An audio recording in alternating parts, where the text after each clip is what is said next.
This conference will now be recorded.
I'm gonna ask, what about this? Yeah, that's light blue again. This is what's showing up down there. Can you fix it? That's supposed to be, that's the park.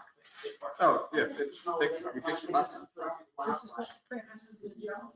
Must have an overlay on it. I got everything turned on. That's what it prints like. It's weird. Because I just printed, I know, I printed it. I'm thinking there must be an overlay or something there. I mean, I have everything turned on and it would show. And I saved it out to send. I know, you sent it to me, and that's what I printed this from. Unless you had no overlay from, unless you still had one in the background on yours. On your, because you could open, if you had it saved and you open the new file, it would have them both.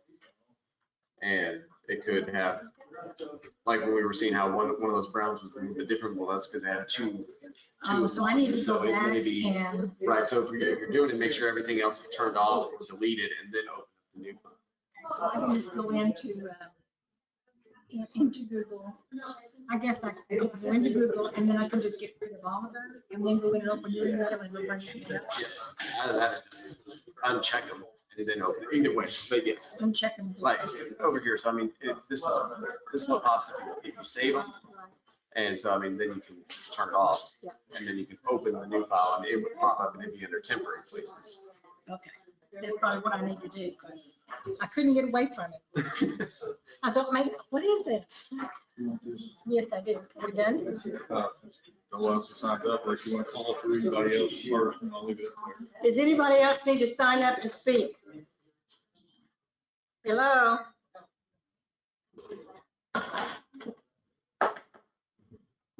Does anybody else need to sign up to speak? Okay, thank you.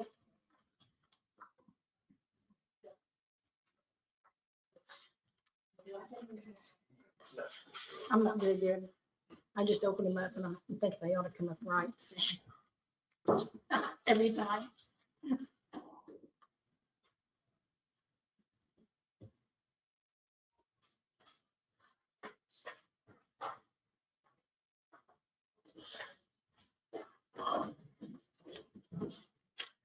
Well, hello, folks. Good to have everybody here.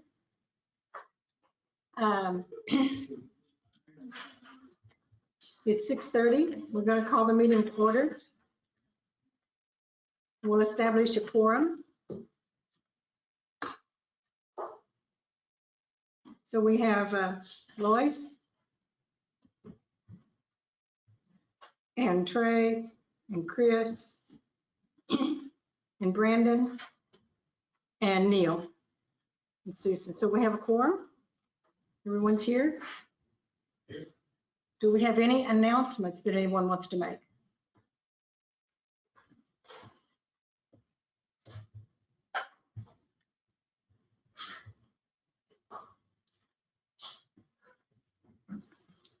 Do we have any public comments other than the zoning map?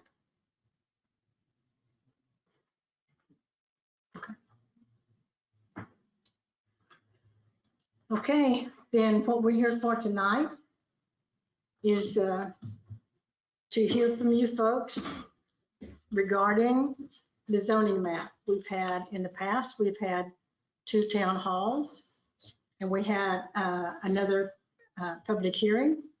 So this is the final public hearing for planning and zoning.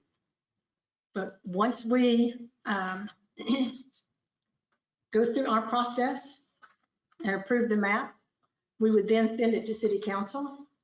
And city council would then have, hold their own public hearings in their own town halls, if that's what they wish to do, and make the decision on either passing it, making adjustments to it, whatever.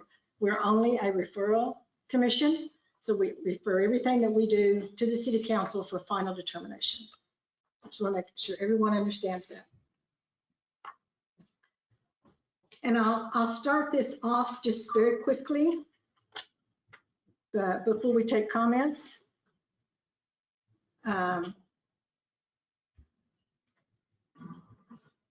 The town halls were very informative, and I will say lightly lively. We had some great comments. We had some people that had a lot of insight. We tried to take as much of that into consideration as we could. We've made some adjustments on our map already. And before we get through with this, we'll see what happens. But we spent a lot of hours and a lot of time on it. So we hope that what you see is something that you know that we tried very hard to make Blanco and make it easier and better for Blanco. Some of the comments that we had was, leave the map as it is. Leave the 2014 map and don't do anything. Do away with zoning. We don't want any zoning. No income, low income housing. And no more than 3 acres per unit. Them were the major things that we heard. We heard more, but I mean, those were redundant comments that were made to us. So I just want to take a few minutes to tell you that, just to go through this, the 2014 map didn't define each residential zone. So if you looked at the map, you really didn't know where you were or what zone you were in. The proposed updated map shows the color of all zones, and each zone is laid out in line with the UDC code and the comprehensive master plan, which of course we have to abide by those 2 documents because that's the way the city was built and the way the city is run. The R5 zone, can you make that a little bit smaller when they want to look at it, they can. The R5 zone is yellow. Now, if you had a 2014 map, you would find that it's very much like the MX zone on the 2014 map. We have modified it to a smallest extent because it has expanded your ability to do your property what you want with your property. If you're in the R5 zone, which is a residential zone with a light commercial ability, you can sell your home as residential or commercial, whichever one you want, whenever you want, as long as it abides by the R5 rules. So it's an expansion from what MX was. And it tells you in more detail what you can do. That's one thing I wanted to put out there. It provides for a mix of residential and light commercial in the same building next to you on the next property. However you want to configure your property, it allows you to do that.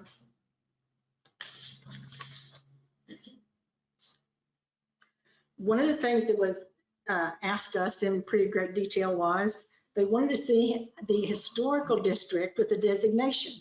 Bring it up just a little bit. And so if you see on there, you can see where we have identified the historical district with the blue marks on it. So it doesn't take out what is behind that. It just identifies that that is the historical district. We didn't want to make it yet another color. We didn't want to make it more problematic to look at. All we wanted to do was try to incorporate the things that you're asking for by allowing you to see that this is our historical district. It'll show up on all the maps. Everybody can see it, and they would know that.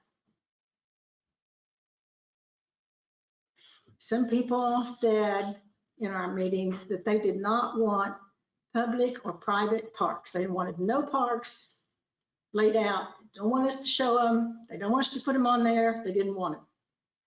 Well, we tried to stay realistic in what we were doing with the map. The R5 zone allows you to have a park anywhere in the R5 zone. Now, doesn't mean that the city's going to put one there for you, but if you have a resident or you have a block of residential areas and you have a group there that want a park, and they can they can provide a park. I don't think that we're not trying to put any constraints on the citizens. We're really trying to give you an opportunity to do what you want with your property that doesn't interfere with other properties. The other thing that came up was property tax. I just want to clear that up. It doesn't matter how we zoned your property. It does not affect your property taxes.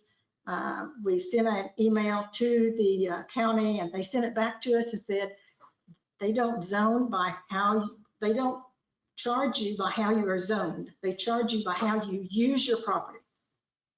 And I can attest to that because I just went to, before the property tax people and had this conversation about my property. So I know that they're looking at use, they're not looking at zone.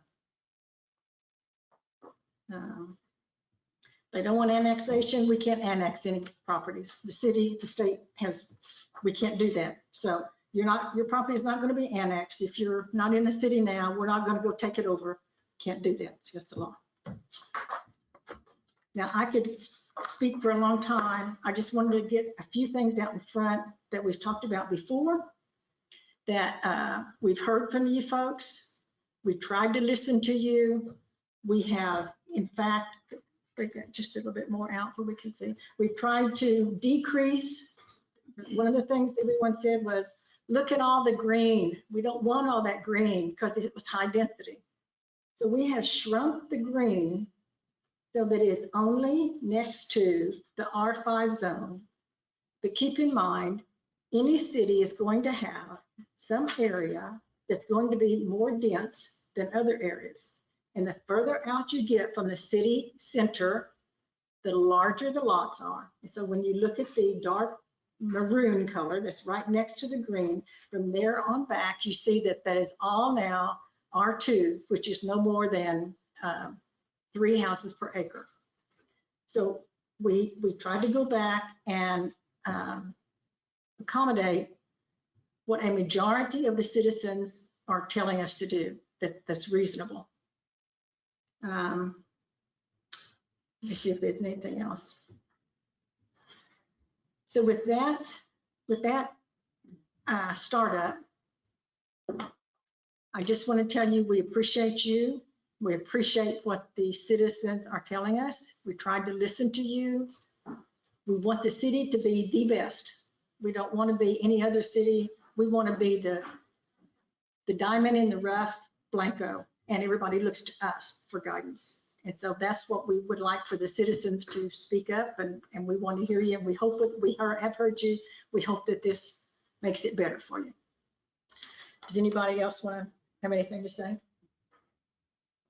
Just Okay. that we all live here and we all want the same things. So we're trying to accommodate everybody, which, you know, is impossible, but we're doing the best we can. But we're not here to enemy. We're not here to, you know, try to destroy your property or whatever, because we all live here. And so we want Blanco to be a good place for everybody to live. And, you know, Okay, so I'm going to open it up, and instead of 3 minutes, I'm going to make this a 5-minute time frame. But you don't have to say it all in one little round. If you get up and you speak your 5 minutes and you want to come back after someone else has spoken, you're certainly welcome to come back. But we want to hear as many people as we can, and we don't want one person commanding the whole meeting. So with that in mind, first on my list is Candy Cargill.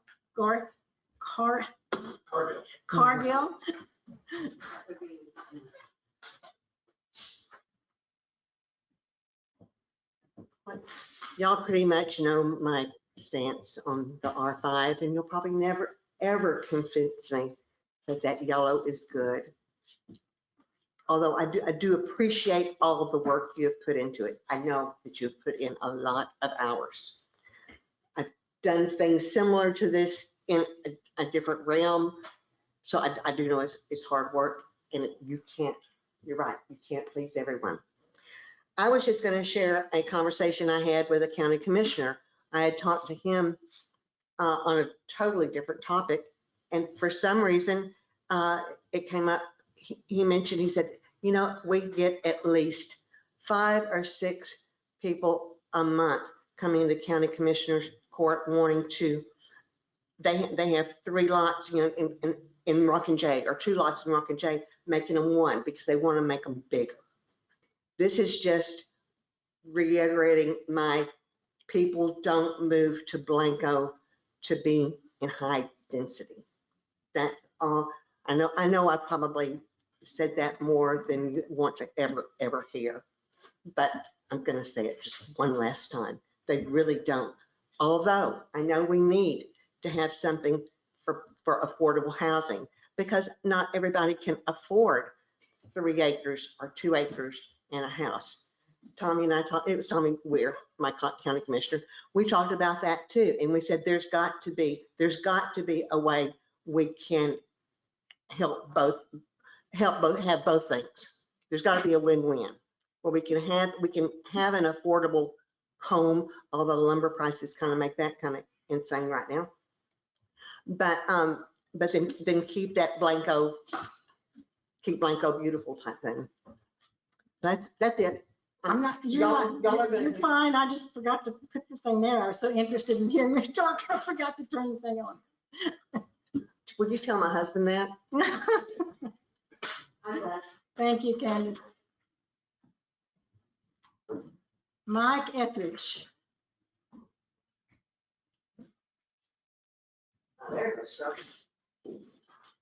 Well, I got one thing I've got a question about our property there that's been discussed in the prior meeting.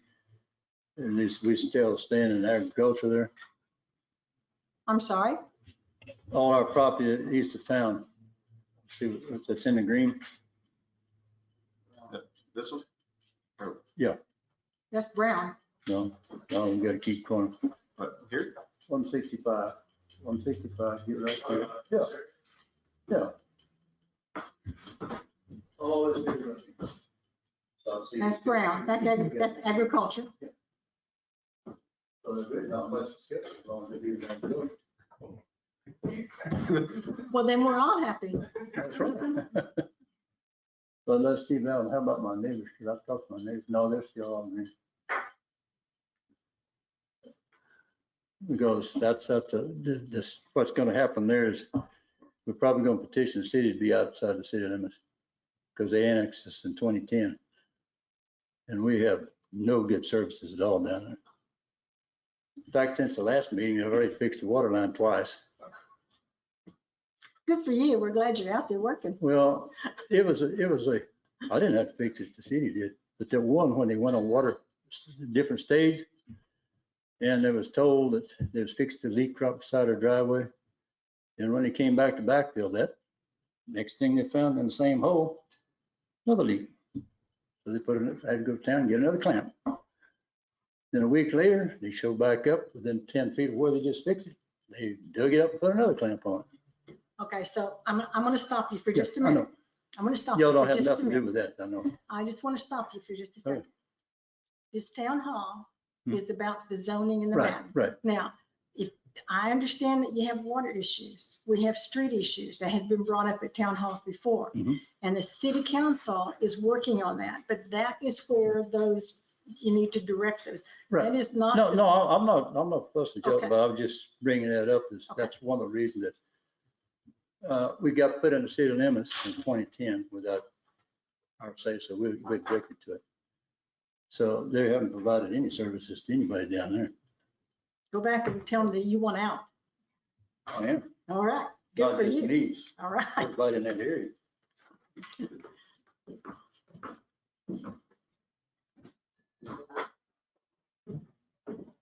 Don Murray, Tried to write Dan. Dan, I'm probably what it is. Okay, Dan, pardon me. Well, tell you all, thank you first for your hard work. I know you're volunteers and we appreciate what you're doing.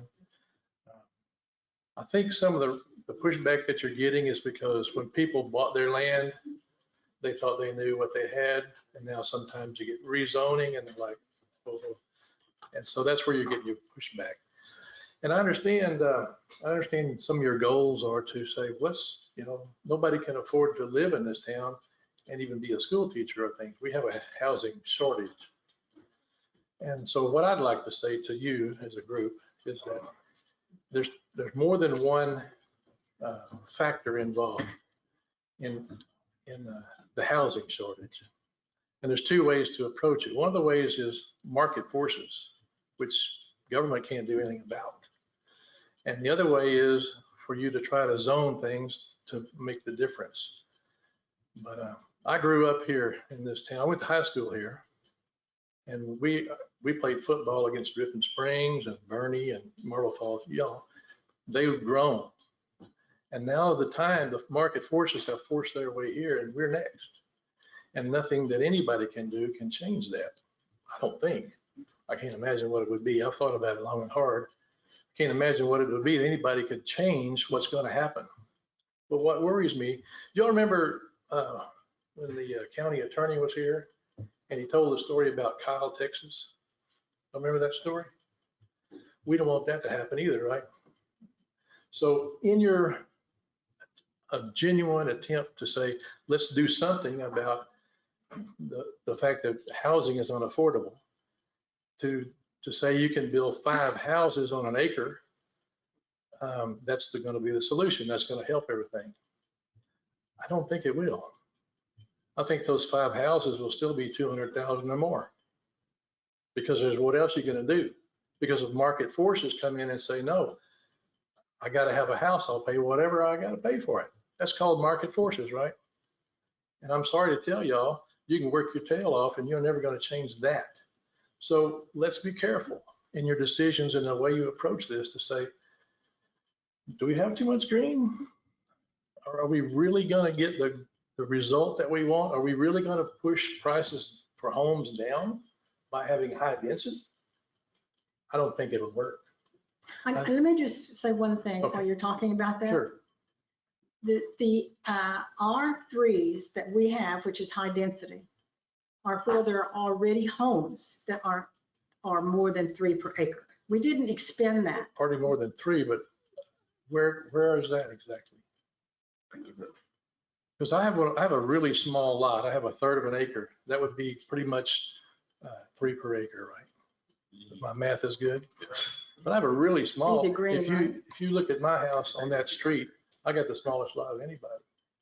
Okay, so that green, where do you live, sir? I live on Main Street. I'm in the brown part there.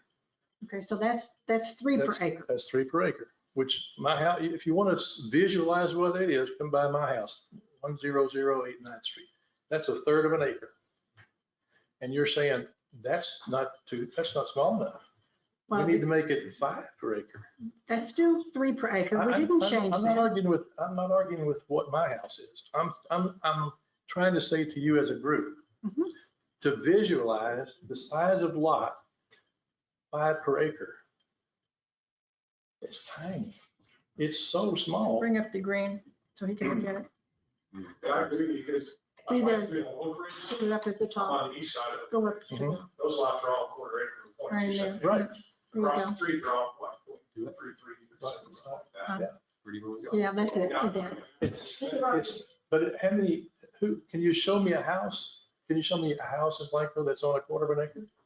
That's 4 per acre. There's not a house in town on 1/4 of an acre. there are the lots right there. It's a lot, but no house on it. Well, can we see the houses? I don't think I might be wrong, but my point is, I'm not trying to nitpick every little detail. Theoretically, I'm saying to you, making the lots smaller is not going to solve the housing issue. We agree. Market forces are they're going to override anything Absolutely. and everything you all do as a committee. And so the danger is by having so many less than 1/4, 1/5 of an acre lot. That's what you're allowing in all that green zone, 1/5 of an acre. That ain't much bigger than this room. It's tiny. And to say that you have to have that house and then the next house is right next to it, that's the only way you'll get them a decent house on there. It's not going to help Blanco, and it's not going to help the housing situation. It's not going to make them more affordable. It just won't. Because if I go somewhere and buy a lot and build a house on it, I can ask just about what I want to right now, can't I? Y'all know that, right? I'm not in the business. I'm not going to do that. But I can ask just about anything I want for that house, no matter the size. So you're not going to fix the housing issue by saying you can build a house on a fifth of an acre. I want you to really think about that. I know your intentions are good, but I can tell you for sure that the market forces will outweigh anything you all do.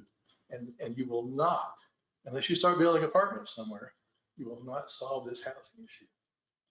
Thank you very much for your time. Thank you, sir.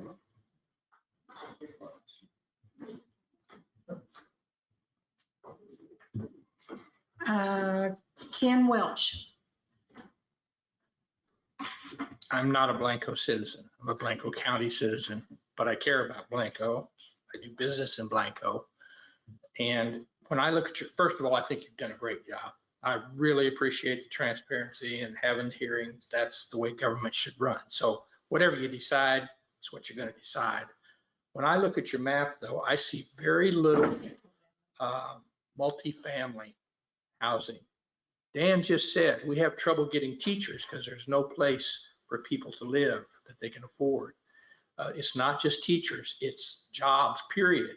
The county conducted or CAPCOG conducted, that's a study on the transportation and economic study. And what they come back with is companies don't come to Blanco or the area because there's no housing for qualified employees, so they don't move here. So people can't move here because there's no housing, so companies don't come. Now, I know there's a large contingency says we don't want more people.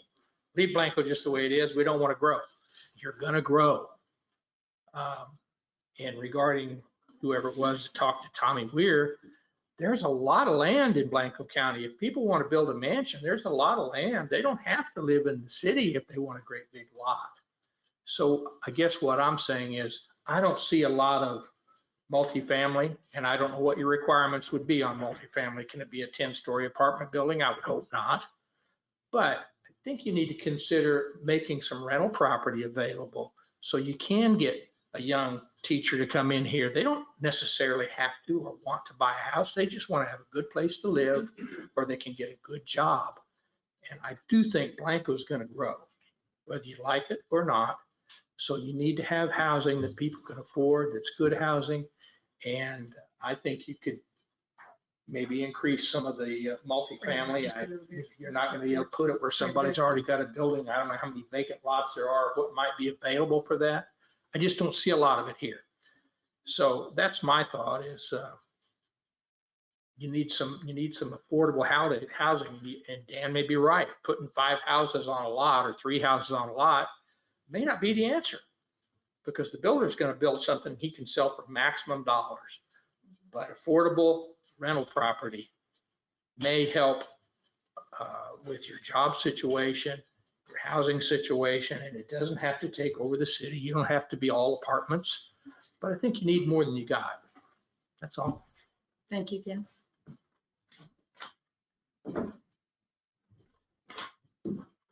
Did anybody else want to speak again? No?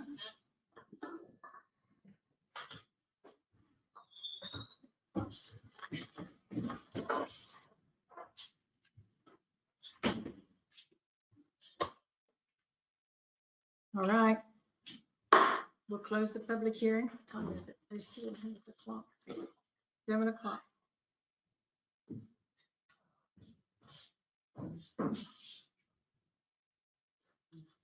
And we'll open our new business for a regular meeting, a special meeting. And now, council, we need to talk about the map.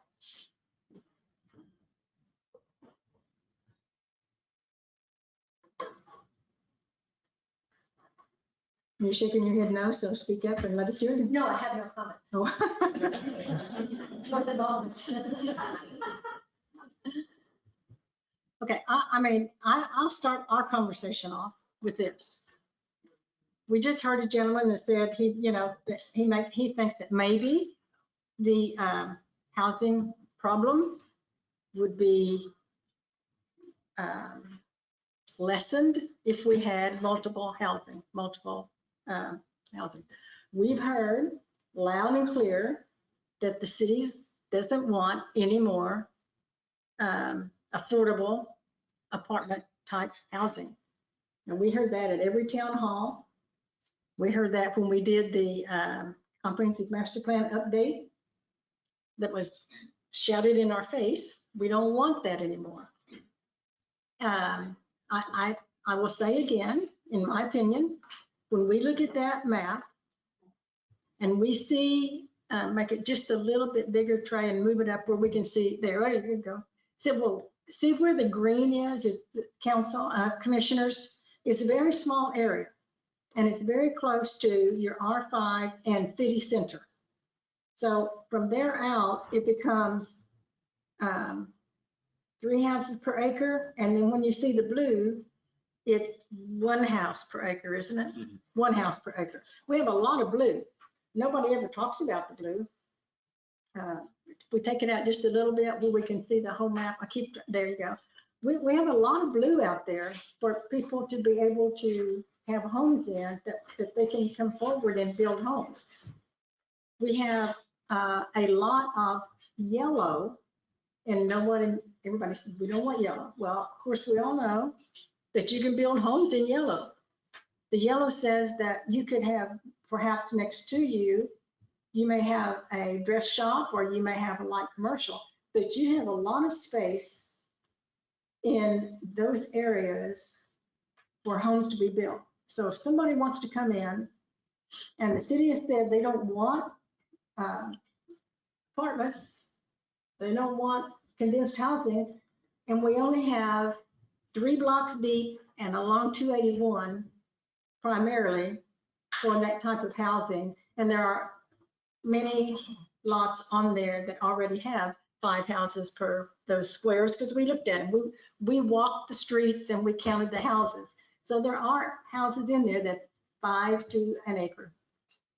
So my opinion is that we're trying to split the difference here and allow that housing to be available, even though it isn't a lot of it. But other than if you turn the green off, are you going to put apartments in there? I mean, you have to have, it's a happy medium, and we've tried to strike that. Now, I said my piece, because that's where I stand with that, but I need for y'all to speak up. Well, I think the green, the R5, we can't assume that. No, the R5 is yellow. I'm talking about the green. The green That's R3. R3. We can't assume that people are just gonna come in, developers are gonna come in and build houses and sell them, and that there'll probably be some of that, but you also have to keep in mind that developers are gonna come in and build houses and build B&Bs or rental houses, because just on my block alone, there's 3 houses that are rental houses. They built 3 new houses on 13th Street next to the stadium. One of them's a B&B. It's a small house, but you know, that would be another option for affordable housing. And I think, you know, some of that's gonna happen in the R3. So we can't automatically assume people are gonna build houses, 5 houses on 1 acre, and, you know, people are gonna move in, there's gonna be renters as well. So just keep that in mind. And that Staybill property is really looking nice. I don't know what's in that Staybill property, but I want to tell you folks, you need to go by there. That's a great looking place. Then to go with the big pipes all the way around? Yeah. Now, just oil pipe? 4.5 feet oil field pipe? Yeah, do that. That'll be it. You haven't walked around, have you? You should. I drove it. I drove around it. No, I haven't gotten out there and walked it. You can see it from the car too. And across the street from there, from those 3 new houses they built, there's 2 new houses and they're building a 3rd. I think they're gonna build a 4th, and they're small houses, but I'm assuming that they're gonna be probably rentals. See, stop that. Stop renting But, you know, what you do, right? yeah, Yeah. Will there be any public comments after the discussion? We may have some after the discussion. If somebody wants to speak up, well, I'm open for that. We want to do everything we can. We will have a few. I'm not going to string this out forever because this is a regular meeting, but I will open it up for a couple of discussions. Go ahead. What do you think, Trey? I mean, the one thing that I was thinking about was the R5 that we have over here, how deep it goes up is just playing in my mind on possibly this back part going to something other than R5, And whether what it do you be suggest? R1. R1s? And what is on? R1 is the low density, the One acre per lot. Be the blue. Yep. Be the blue. So yeah, basically kind of that Dowdy Lane kind of up and around. We probably need to fix that too. That sunset right here. Yes. Yeah, there's, Isn't that a private road though? No. So should we just- Okay, so if we change that yellow, if we change that R5 to, you're saying an R1? Mm. If we change it to an R1 and someone wants to come in and build a house, or, because that would be 1 acre per lot on an R1, but they only bought a half acre and they want to build a house, we're going to tell them, no, they can't build in that area? well, I mean, just looking at the parcel lines that we have, I don't see anything that would be, I think everything would be over an acre. It's definitely subdivided. If they were gonna do that, they'd have to subdivide out there or cut out the section.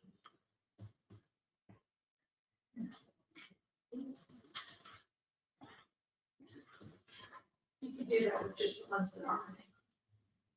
We can't do spot zoning. So we can't, no, we can't do spot zoning. The R5 allows a variety of buildings because it's specified to have residential and light commercial, and you can have 5 per acre. So a person could buy an acre and put 1 house on it, and that's fine. But you could also have a person that bought an acre of ground and they would put an office and a house on it.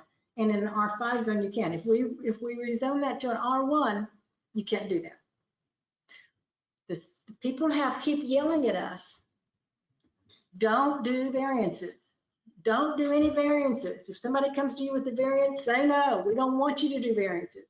And so we can talk about doing that, but I'm just saying that the R5 zone leaves it open to either way. The R1 doesn't leave it open to either way. Now, if you want people to come to us and you want to open up variances again, we could crash this map down really low and say, okay, anybody that wants to do anything in town, come before us and get a variance. But nobody wants that, I don't believe. That's the jiggling effect of when we do this zoning map. And it's a difficult thing to decide. So do we decide to allow the citizens more flexibility or less flexibility unless they come to us? And I'm going to tell you, I'm not smart enough to say, well, let's give this one a variance, but not that one. I don't think that's what we want to do. That's Just say having a special permit. Or permits that have to get with some of this. You know, the thing that I really like is R2. And the thing about R2 is if you want to come in there and change that zone, you go R1, you go R3. So you're right in kind of the middle of where, you know, I think we ought to be with the zoning, with the density that we're looking at would be R2. Now, I mean, I'm in R2 and you are too, so maybe that's the reason we like R2. Yeah. But I would just think if we're going to change that R5, I would go R2 instead of. not R1, you're saying you would go to R1. You wouldn't go that drastic. Well, the other thing about that is, 9 years ago, I bought the lot next door, it was also a quarter acre, just so somebody wouldn't build on it. So that's another thing we can do is buy 2 lots. Well, we have a lot of areas that are in the green that are vacant on the inside of the block. And they've used them for different things like storing cars on there, having business in the middle of it and all that. And I think that's going to probably be changing too. But that's what makes Blanco Blanco, because you have things that just don't kind of match up. You have discontinuities between the housing that maybe is around it and what's in the middle of the block. You know, I'm pretty familiar with the whole area in that area. So I don't think an R2 zone is zoned for you to sell cars in. So if they're doing that, It's they're not- it's they're not- going against the UDC code. it's not necessarily selling cars, it's working on it. You'll find a lot of things where you have people that are mechanics that store a lot of cars on the front yard. You got a lot of them that are storing them on the inside of the blocks.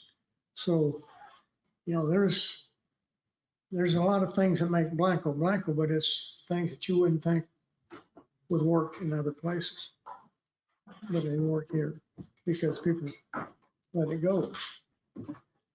I like the idea of the R2, and I do think a lot of people have hesitation with variances because they don't like the constant change. But if you put it as an R5, and then somebody comes and puts something in that they don't like, they're gonna be mad anyway. But if you make it an R2 and retain a little bit of control of approving what goes in there, then at least the person that might be frustrated with the variance, at least they understand that we had a little bit more say in what came in versus anybody putting in something that was acceptable in an R5. So they either get whatever that person has put in or something that maybe goes through a little bit more judgment and approval and understanding. And I'd like to address the bed and breakfast. I'm looking at the chart that's in the UDC that we're required to follow.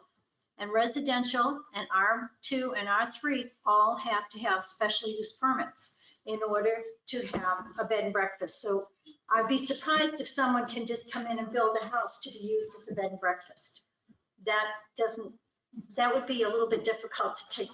And my second, You take that away from them unless you want to start giving variances again. That's what you do. and my second concern about the rental properties, I think it's a great idea. I'm asking this question. Do you find that the rental fees here are higher than what it would be for a mortgage? I'm looking at you, but I'm asking anybody who wants to answer the question. Candy, you're in real estate. Maybe that's something you could answer. The rentals here have historically been higher. My mother would say, she goes, I can't believe how high the rents are here. And that's going back a long way. So I'm thinking it might be harder for someone who's has a lower income level than others to rent a property as opposed to buying it. I'm just wondering if the monthly payment is going to be higher.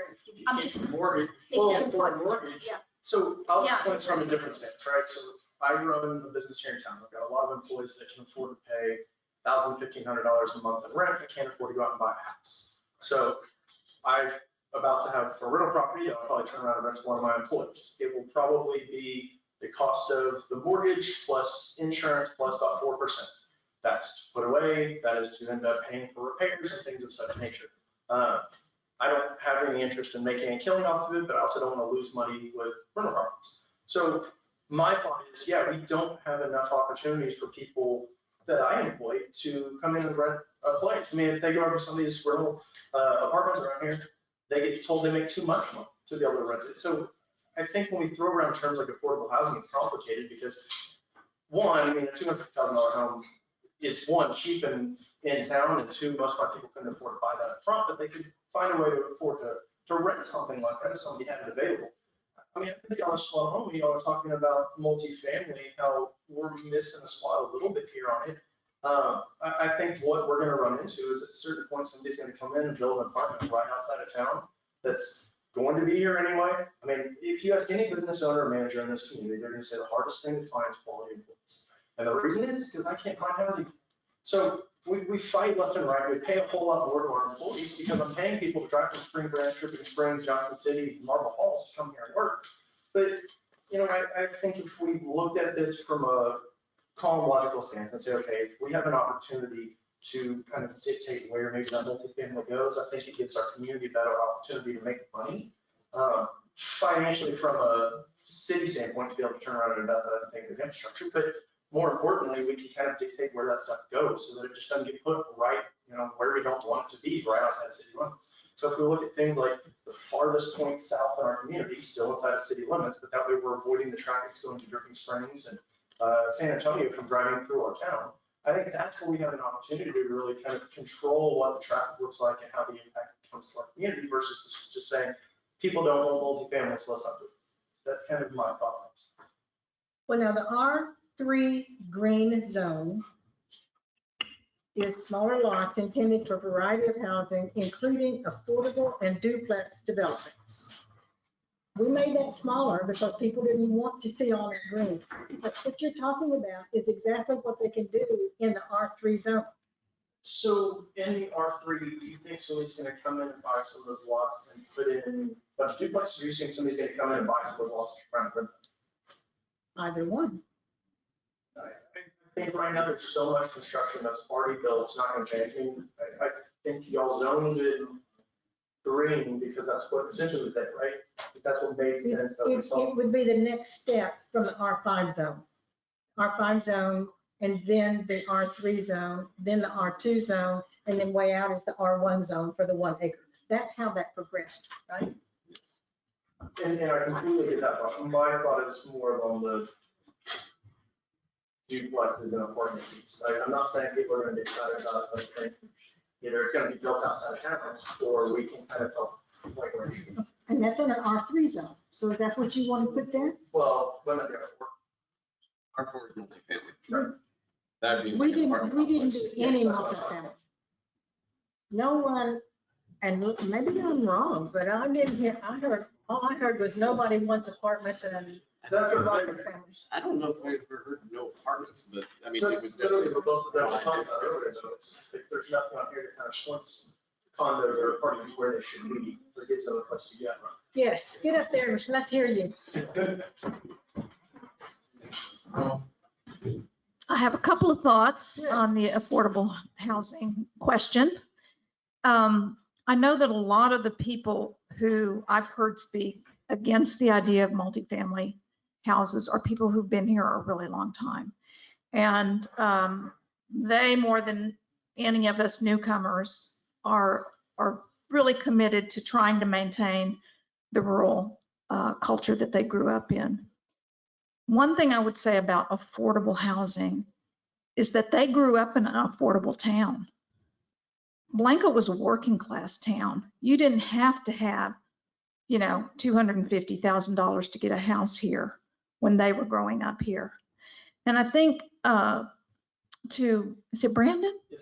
Brandon's point, a teacher, a young family that's trying to get started, that needs a place to live, maybe they can't qualify for a mortgage yet, but they need a nice place to live.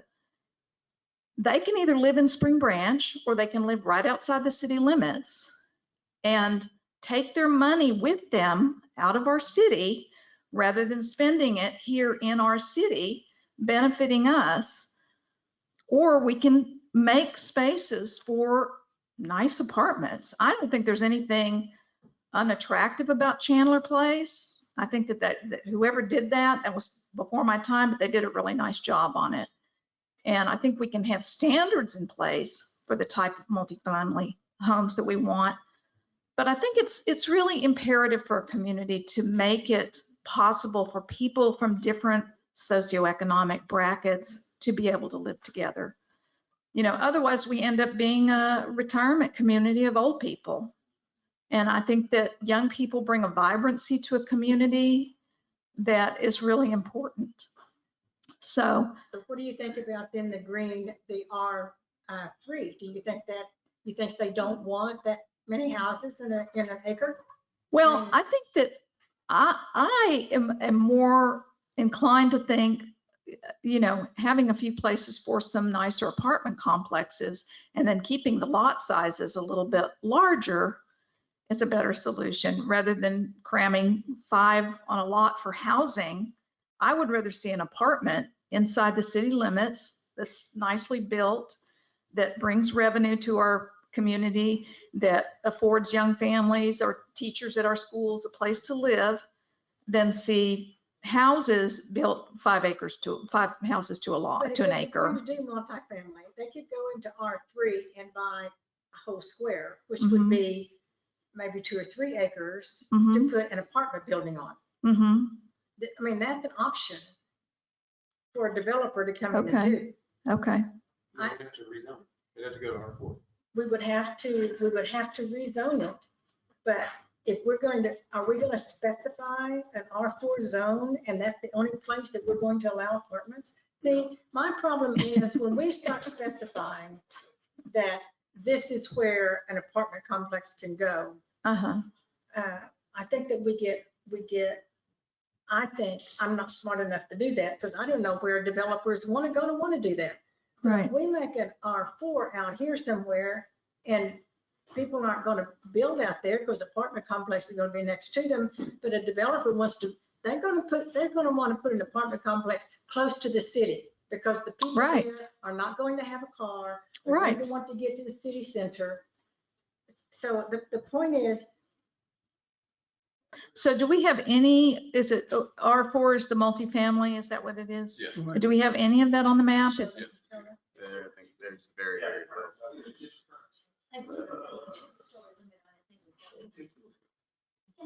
not if it's a R4. I'm sorry, I'm just. It's the light blue. Where's the business part?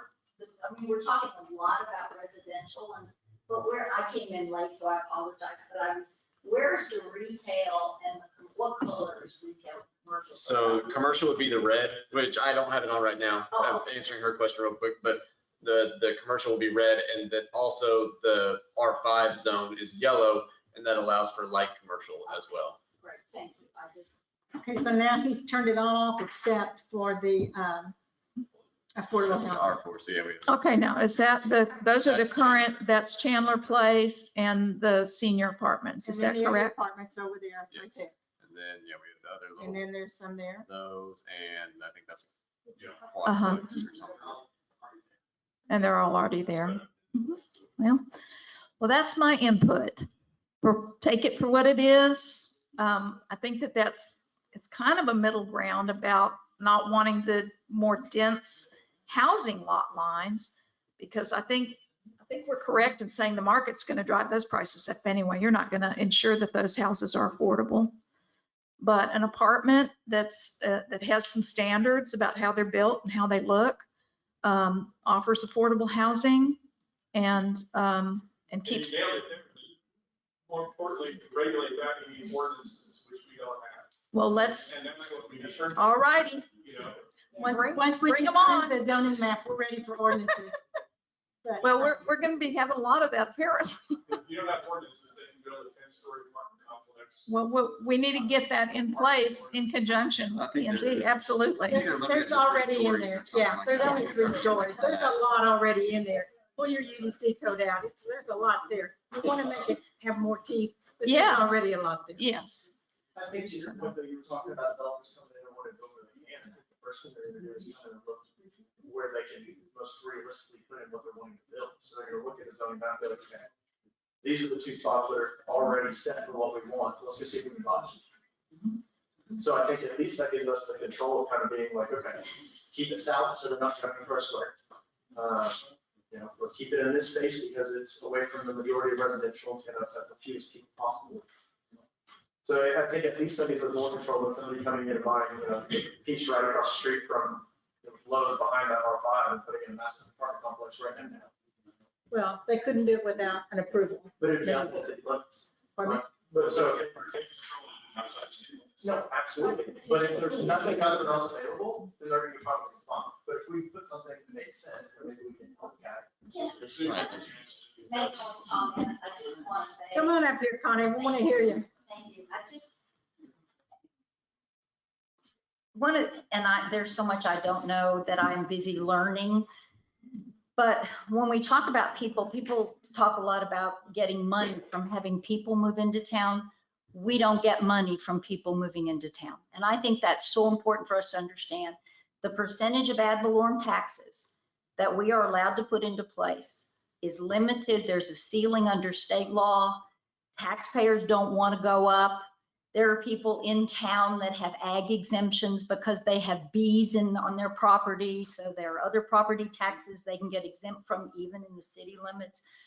The property taxes on residential properties do not help fuel our city. It is not going to pave our streets or pay our water. It does require greater emphasis, greater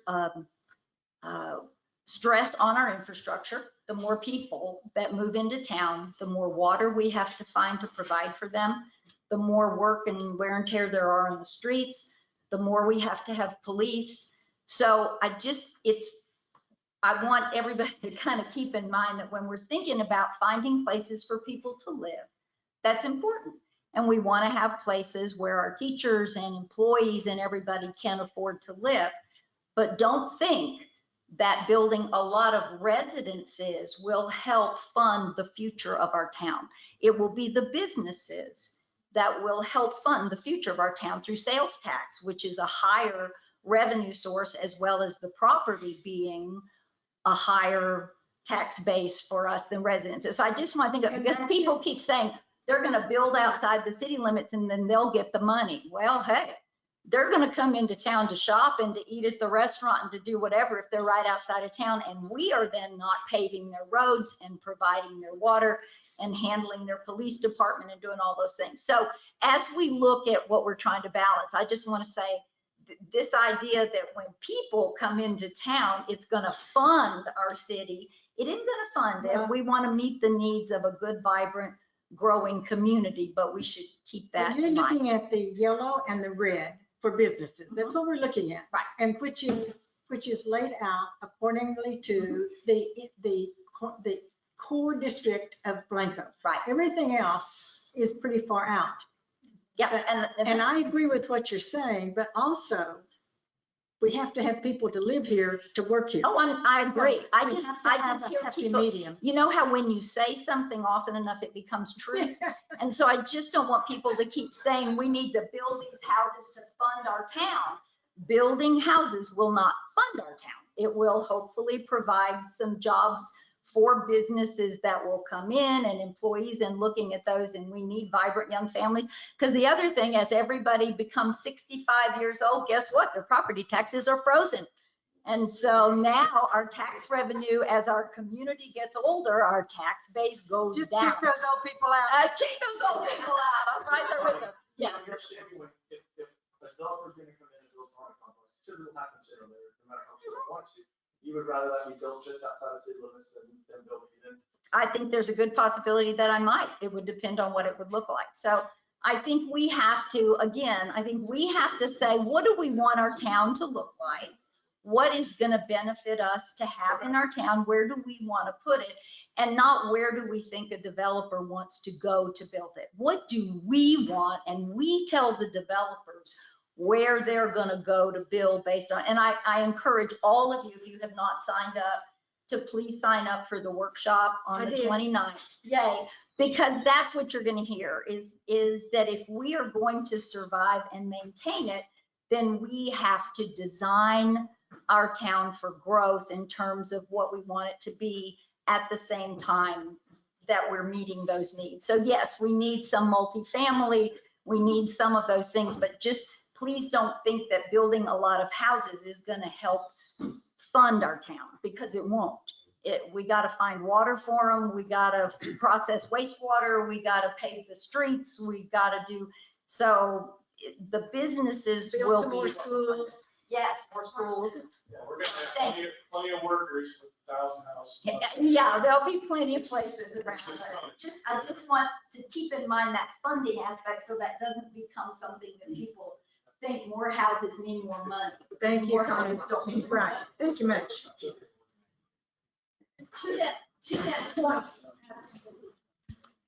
To that point, I'm still trying to find out what those commercial buildings are that are going in next to the mud.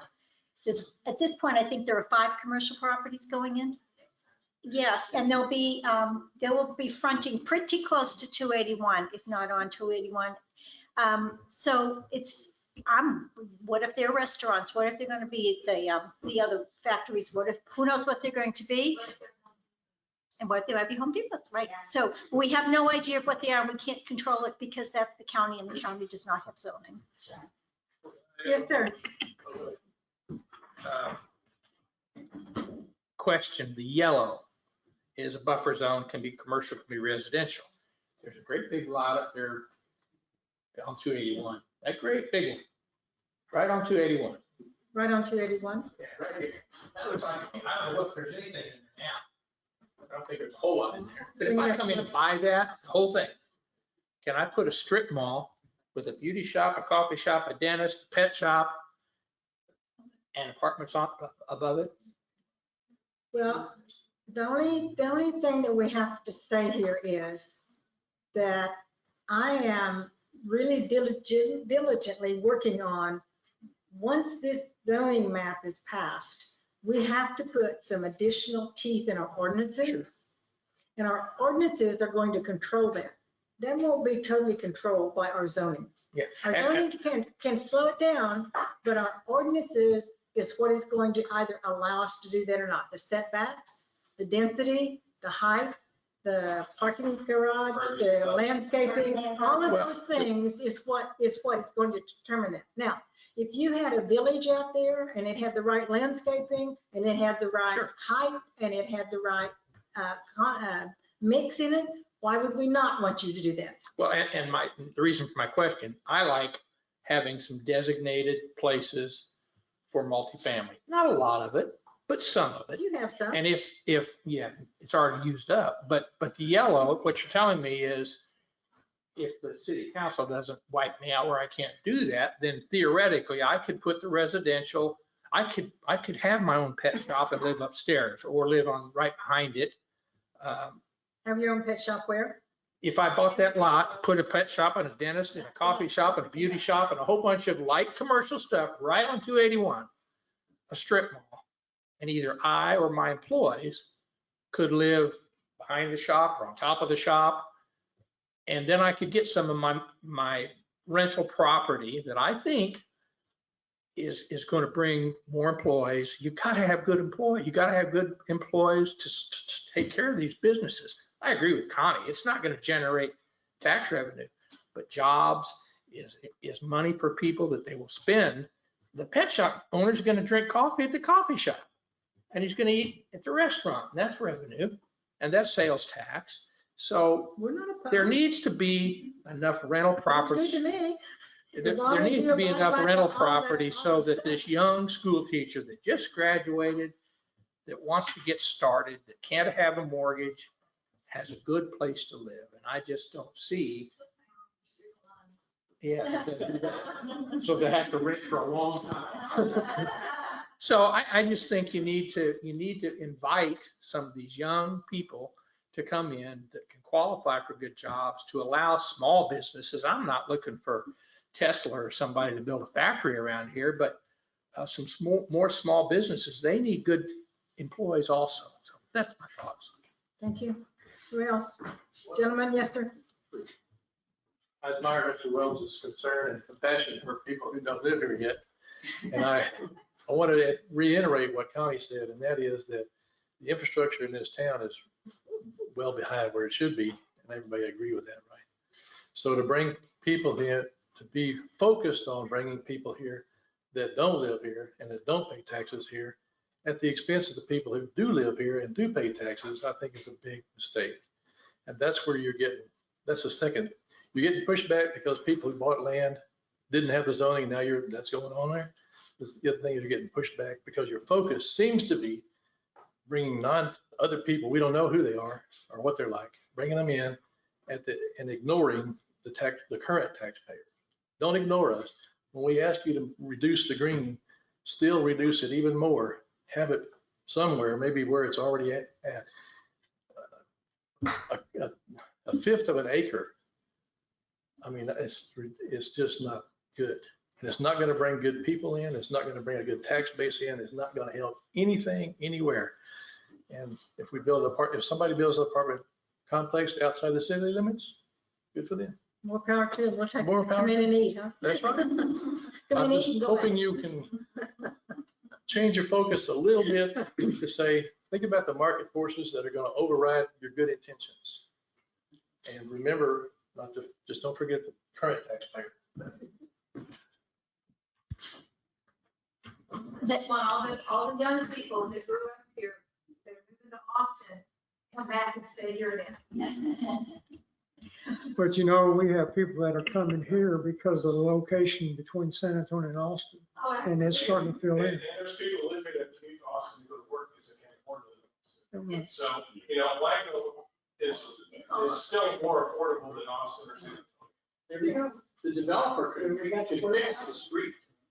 Have the developer, the real estate apartment complex, fix the street on all four sides. We did that. We are doing that. We do require that. So I agree with Tommy, but at the same time, as these businesses come in, they can bring some up. But Go ahead, Chris.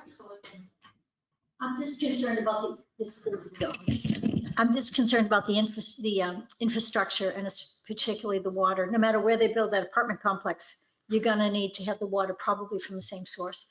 And I don't know how to, I don't know how to not address that fairly soon. We're interested in your thoughts, but that's something we have to think about. my thoughts are that the city council has said they're gonna fix it. I have all the confidence.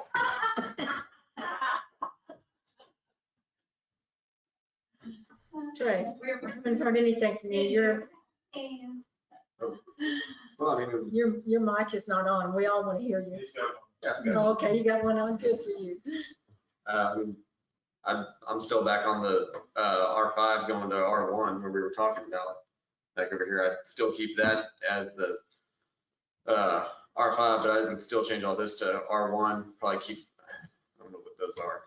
Maybe keep those as R5 as well, but just because it's the less dense, because right now that could be chopped up into 5th acre lots.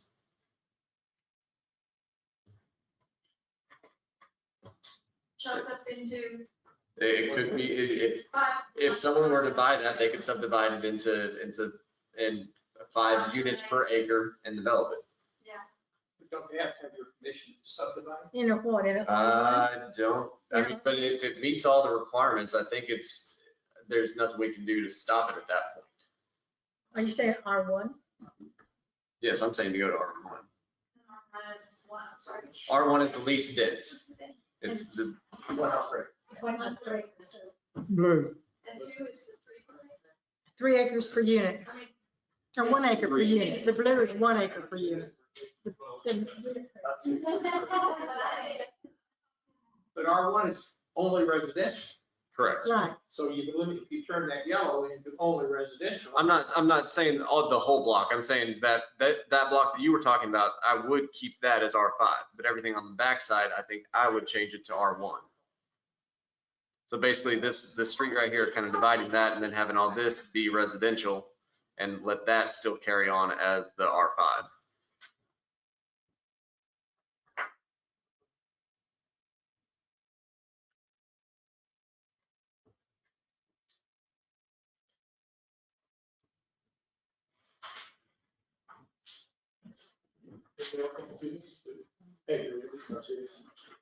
Anybody else want to say? I mean, yeah, R2, I mean, it just allows 3 times the houses.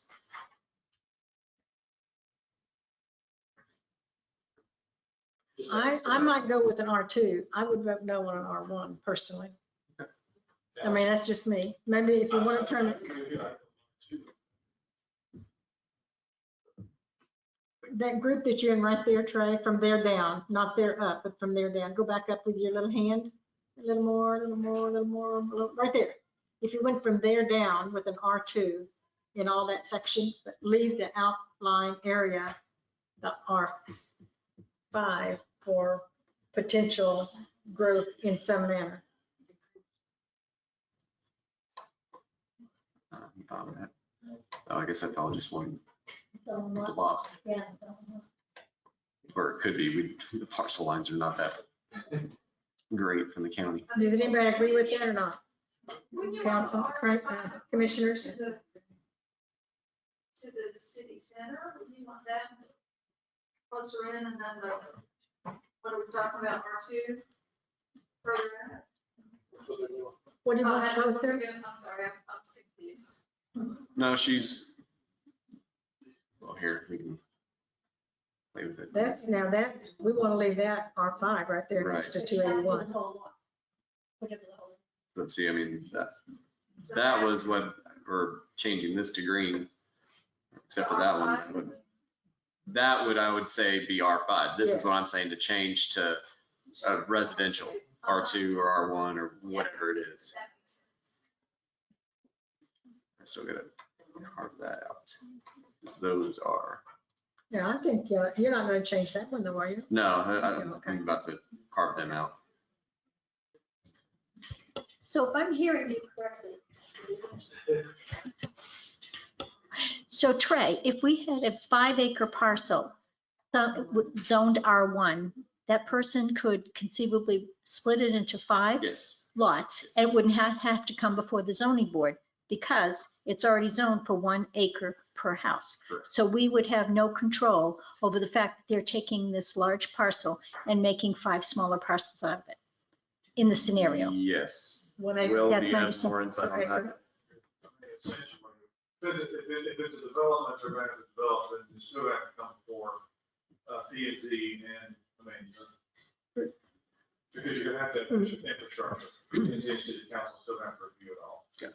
I mean, They couldn't just come in and do it. they couldn't just pop in. We're still gonna know about it, see it and everything else. But they're gonna have to resub, Sorry. resubdivide. Yes. So we'll see the plan. Provide a new plan, all that kind of stuff.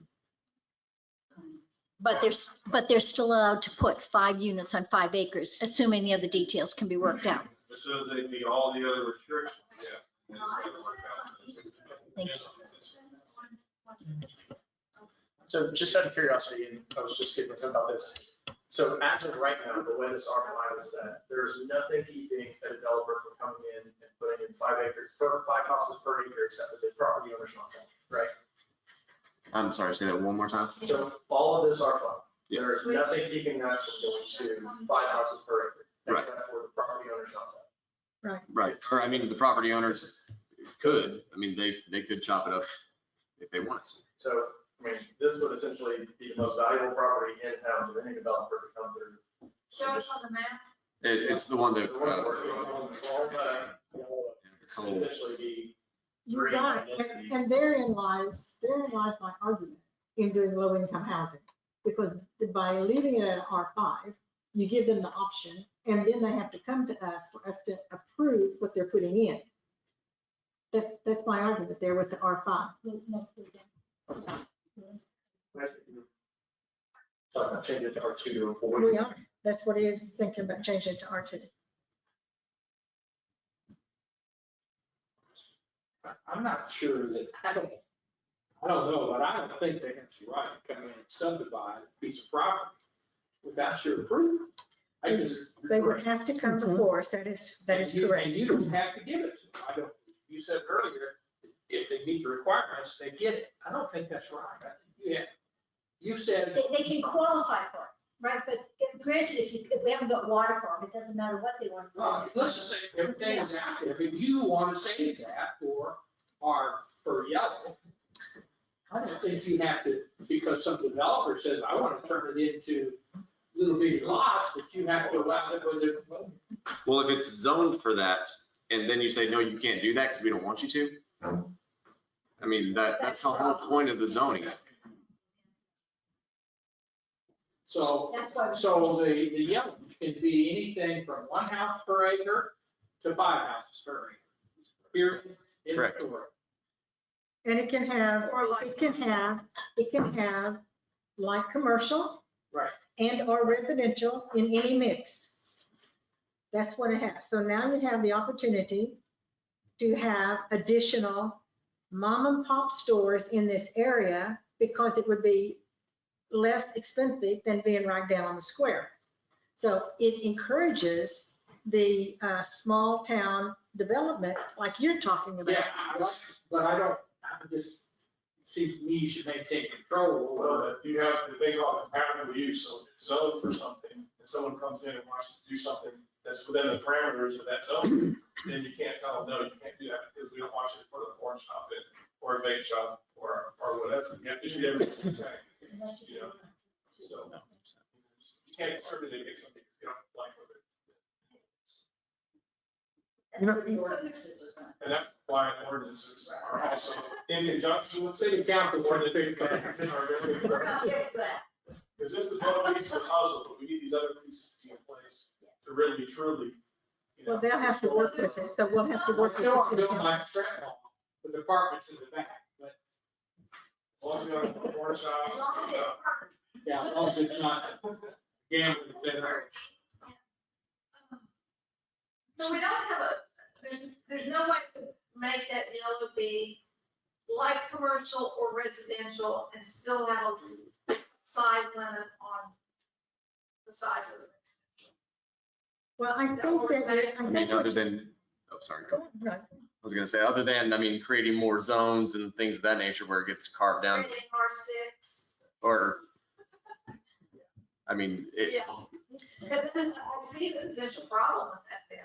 I mean, well, the potential problem is much less than what you had before. okay. I'm not Because arguing that. I'm before- here to work on this Before, a you lot. couldn't even have a residential in that area. Uh-huh. So, I mean, you can go back to that, and I mean, the city council is going to be able to change this. So if you feel like that, well, no, we only want residential in there, then there's nothing we can do about it. But Now, what we are I trying to want do, is list those 5 houses for you. but that is And I want to be on, able to control that. that is on 281. Right. That is not off 281. That is not, I mean, I don't think anybody's going to go out to that area on 281 and build a house. Right, that's true. Number one, they can't even afford to buy an acre out Unless there. they built Ken's deal where they have little few apartments on top. So, They might do. and then he has to come before us and show us what he's gonna get. And I hope to be able to put into an ordinance that it has to look like the country look. And I even looked up what a country look should look like according to what we have so far. How deep is And that? what it says is, you want to get a hill country design, need a building of simple design using native materials, incorporating wide overhangs, porches, and tall windows, and looks like the properties surrounding you. So with that in mind, if we don't have a plate glass window, a Walmart out there, then you can't put one in because it wouldn't be compatible with your surrounding properties. That's what we need in the ordinances to back up the map. The map can't control all of it, and we can't make every color on there to suit what you want on 281 or what he wants on down over in the Garden Hills acre down there, or even at the town center. Everybody in here, and believe me, maybe I'm wrong, but I've listened to y'all. Y'all have been shouting at me and pointing your finger at me. She did that and she said that, and why are you doing it? We tried to listen, not you, but it was done.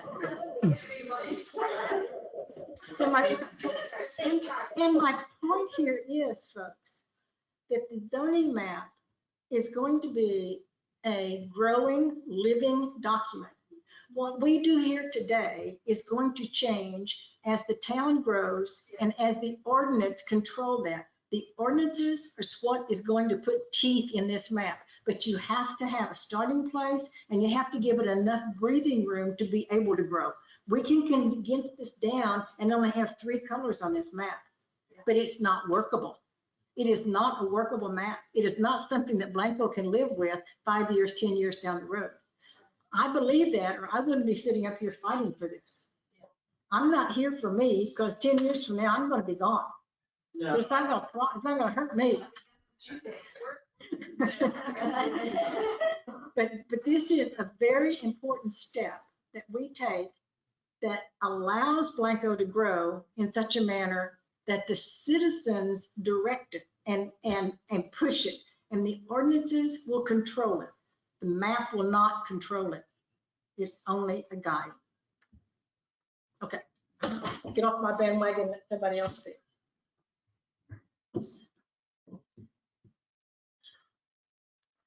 You're a hard policy.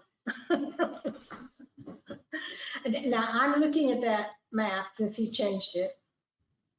And so what we've done is we've taken out the opportunity to have light commercial in that zone.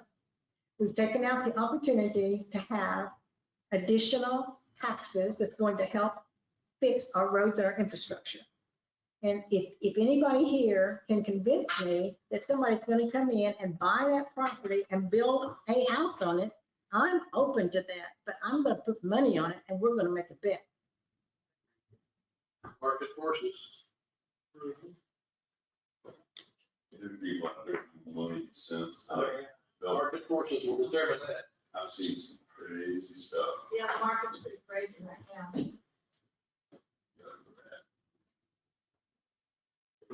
I mean, if somebody's gonna come in and build a $500,000 home, they're gonna go out in the hills. They're gonna look over the river. They're not gonna do it in town. Never say never. Like I said, there are people out there with more money than sense. They do stuff. Okay, I mean, that's my point.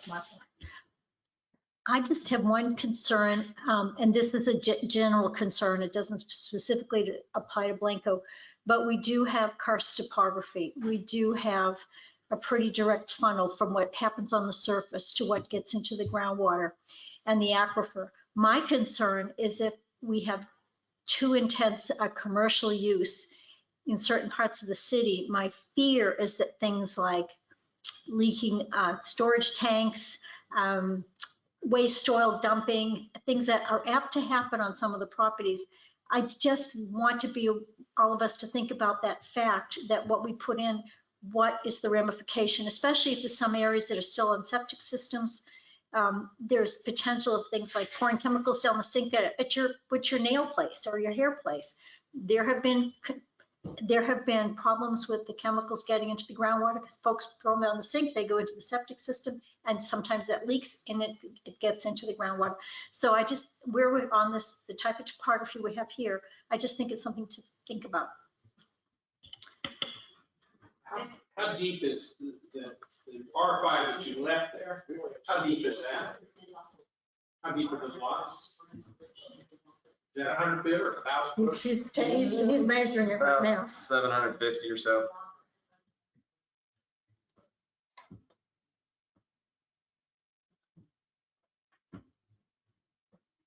Okay, so folks, so when you look at that, and we're gonna put homes in there. Well, it's just like the agriculture deal. I mean, because we said no one's gonna come in and look to buy agriculture land. Not inside the city limits. Well, we hope that business is out there. Well, right, and it's just kind of the same, Our It's- two is the businesses. but if we left it as agriculture so that it could be rezoned. That's right. That could be rezoned as well. Put your apartment, put some R, whatever that is, or behind the commercial. Put a couple lots of apartment right there. Okay, so move it back out. Let's look at it again and see what's out there. Not too far. What y'all change that to again? This one, Yeah. R2.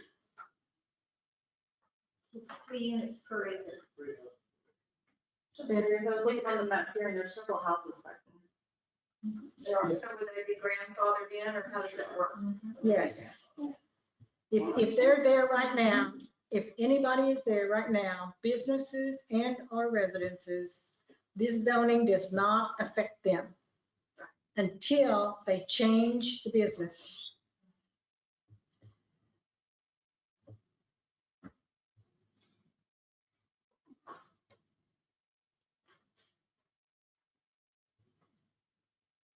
All right, commissioners, speak up. I didn't want to be here all night. Personally. No. Any more changes you see on there? Unless somebody else has something else to offer, I think I'm satisfied with where we're at. Knowing that this is a living, and it's a small piece.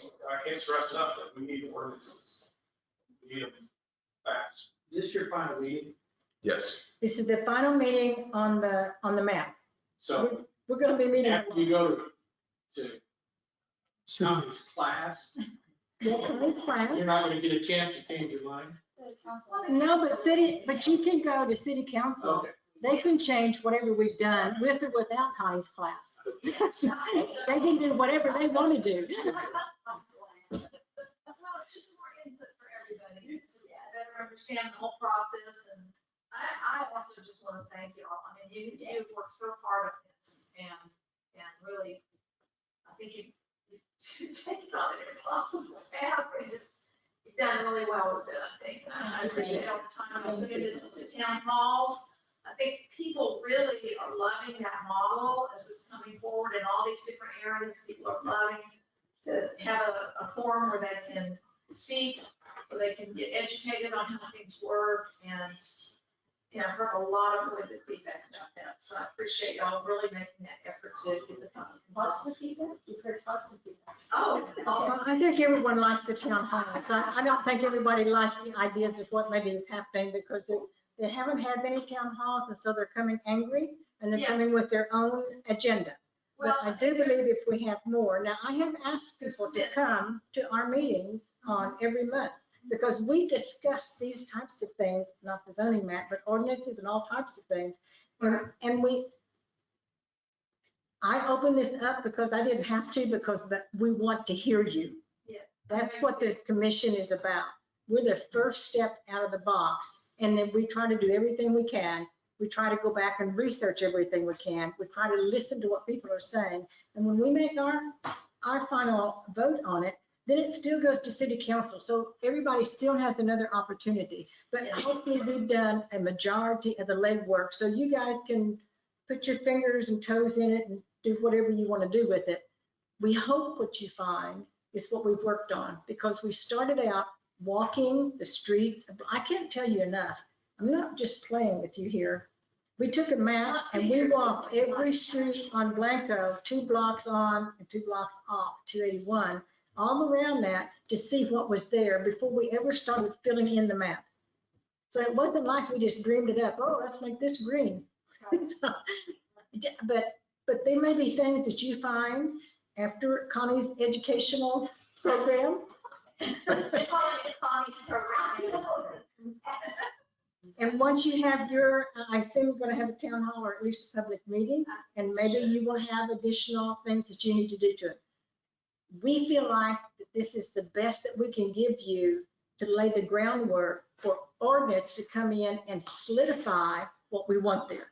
But I don't believe, now, changing what they did on the R2, I'll vote for that, although I don't like it, but I would vote for it. But I think that the ordinances is going to either make the city or break the city. We have a lot of work to do. And I hope we can do that together as a commission and a city council. Absolutely. You guys are the ones that have to live with it first. You're the spear catcher before you ever sit in. What, Lois? You want a motion? I want a motion. I would. I make a motion that we accept the changes on this zoning map that we have and forward it on to city council. I second it. It's been 2 years. Yeah, at least. I'm going to put Trey on it because he's been here for 2 years. Otherwise, I would put you on it. Let me have my moment of glory. We'll get him to comment. Okay, did we have any more conversation and more discussion? Everyone in I just want favor? to point out, I have my flex, like I said, I would close blank walk, you can't build anything until someone else leaves. You know, That's not gonna happen. Everybody in favor? Unanimously passed. Meeting is closed. I will listen to you, but No, it's fine. No, it's nothing about that. All I wanted to say was on the ordinance stuff, ordinance and UDC, you're underrating how much work you actually have. Ordinance first, make UDC match that, you got double work. I understand. What time is it? 8 o'clock. Good things aren't even. Thank you all. Appreciate y'all coming. Thank you all for coming. Thank you for your input. Right there.